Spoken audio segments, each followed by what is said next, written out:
What's up, you guys? I'm flight attendant Jojo and welcome to my channel. I am clearly a flight attendant, got my red lip, got my scarf going on.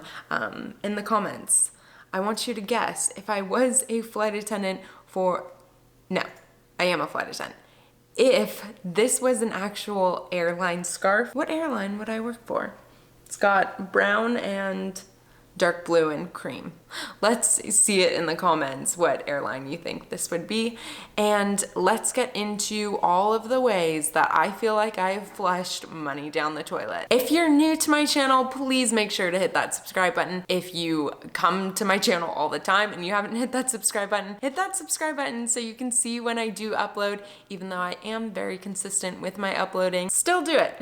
I really appreciate it. How I have saved so much money not being a flight attendant. You would think that is such a weird thing to say, but it is actually pretty true. This is actually most difficult and most relevant. Difficult to save money, but most relevant when you're a new hire, because you probably don't have the base that you want to be based at, meaning you're not working out of the airport you'd like to work out.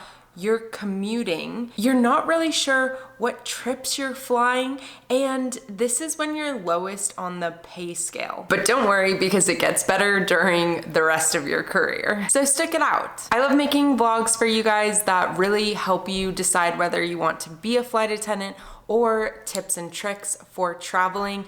And this video is all about how I'm saving more money not being a flight attendant. A big thing though would be if you're doing this the right way, where I'm doing it the wrong way, you're probably saving money and I'm losing money by going to work. Now, obviously with a flight attendant career, I'm still able to pay my bills, but I don't really have a lot of extra spending money when you're in your first 3 years or so. And let's get into the comical reasons of how I'm losing money by going to work. You would be having a much more difficult time if you're working for a regional airline. Thankfully, I left my regional airline and I got hired at a mainline airline in the US, but it was much more difficult when I was working for a regional.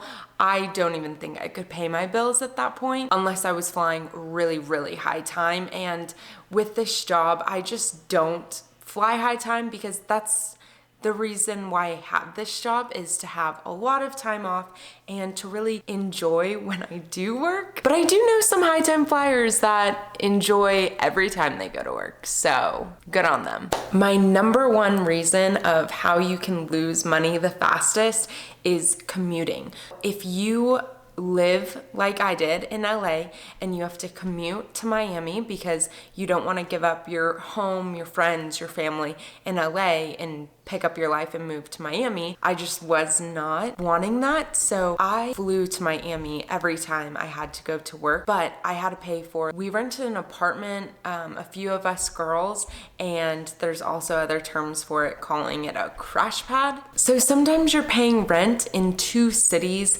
Obviously your crash pad's only gonna be around $200, $250, $300 a month. If you're paying anything more than that, that's on a lot. That's very pricey for a crash pad, but commuting in general, and you have to go in the day before. So if you did want to work a part-time job at, let's say, Victoria's Secret or wherever you want to work, then you wouldn't have that option if you're commuting. So if you lived in your city and you wanted to get your part-time job, as you get more senior though, you will probably end up getting the base that you live at. Or if there isn't a base in your city, maybe you just throw in the towel and you say, I'm not commuting anymore. At the end of this, I will give you a little cheeky bonus that I spend so much money on. I do think my first and second things that I spent the most money are they correlate. So commuting, driving time to LAX, I do live an hour away from the airport. Some people I know, they lived an hour away from the airport and then they had to fly 3 hours to where they're actually based. So the commute is crazy. The things that airline crew go through just to get to work, a lot of the time I would think that the most stressful part of my job was just trying to get to work on time. Honestly, do not think that this is your entire career. If you're thinking about becoming a flight attendant and you're just like, okay, this sounds horrible within the first 2 minutes of this video, It gets better over time, I promise you.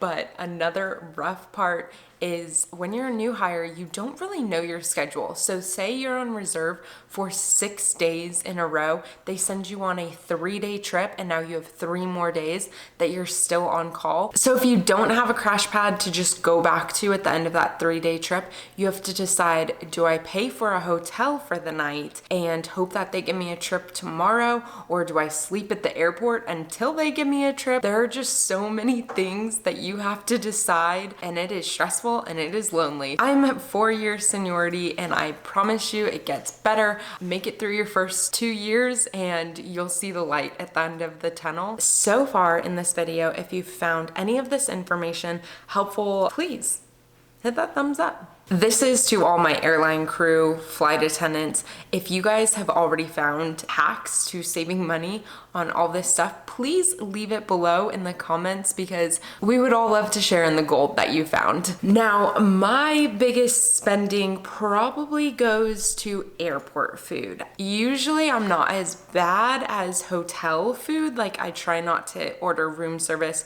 or anything like that. I think in my almost 5 years of being a flight attendant, I've never ordered room service.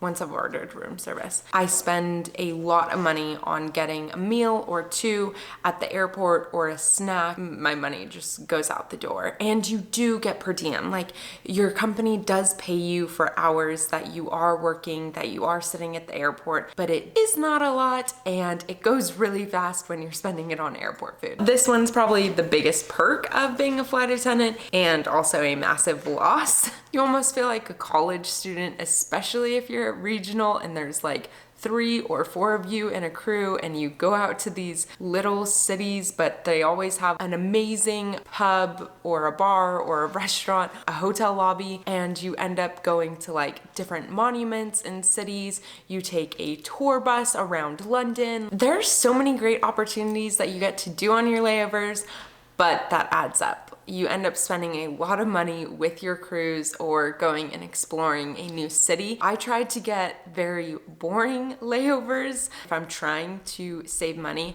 If I'm not trying to save money, sign me up. I'm gonna bid the long layovers where you go and you go on a hike, you go out somewhere, you eat with your crew. That is a big spending point. But again, that's the fun part of being a flight attendant. So is it really that bad? I have gotten through my 4 points very, very fast because honestly, you do spend a lot of money being airline crew, but the things I spend money on don't bother me. I really love the job of being a flight attendant and the ability to travel. And don't worry, you'll like find your little spots in the airport where you save money, or you'll find your layovers that you're not gonna spend too much money, or how you're not gonna spend too much money on a layover, like eating before your crew goes out to eat, but then you spend money on drinks. So do I think I have saved money not flying? Yes, I have, but do I weigh it out and say it's worth it or not worth it?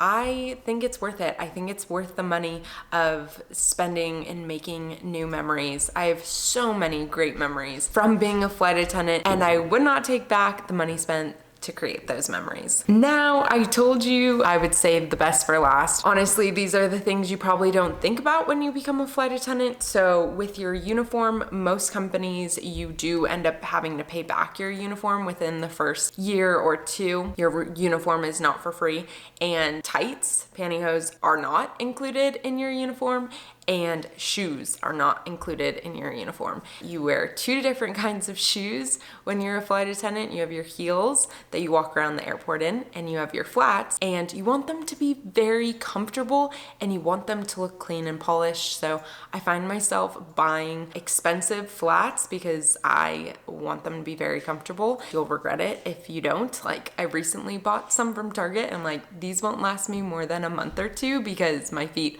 hurt by the end of my 12-hour workday. And then you're going into your heels, which I find that I scuff up my heels very quickly.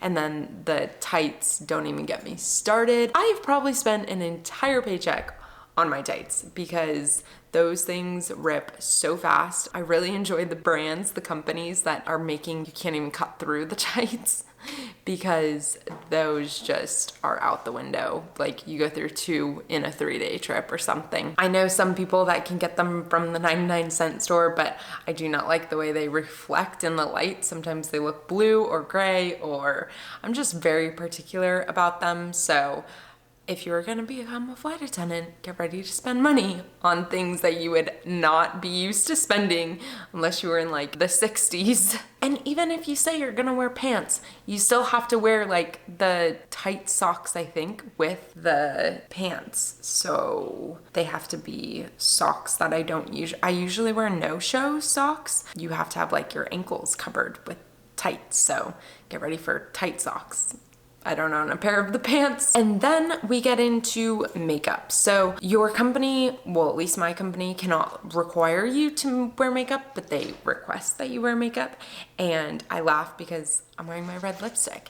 And most people would say, this is the flight attendant lipstick. Leave in the comments, do you think the signature look of a flight attendant, every flight attendant should be wearing red lipstick, or are you not a fan of the red lipstick? Because I am not a fan of the red lipstick. Like, I do like it. It's too much maintenance for me. It stains really quickly. So I call this red lip my holiday look versus flight attendant look, but I did wear it for this video because we're talking about being a flight attendant and what you spend your money on. So get ready for bags of lipsticks. Sample lipsticks become your best friend because you just have to have so many in like your pocket at all times when you're a flight attendant because you're always reapplying. I totally get that this was kind of like a tough, sad video of seeing the downside of where your finances go when you do become a flight attendant, but I promise you will make money and you can afford all of these things and you make it work and you create great memories, and you just have great memories of throwing away all of your pantyhose in the trash because you rip them twice a week. Or you are like me and I have many lipsticks all over my car and in my bathroom. I have no regrets on any of the money I've spent for flight attending. It gives me no greater pleasure. I miss it. I laugh about all my furloughed flight attendant friends that are wearing their red lip and their pantyhose. Those are the signature flight attendant things, and we do it even when we don't have to do it. That is all. I will see you guys again very soon.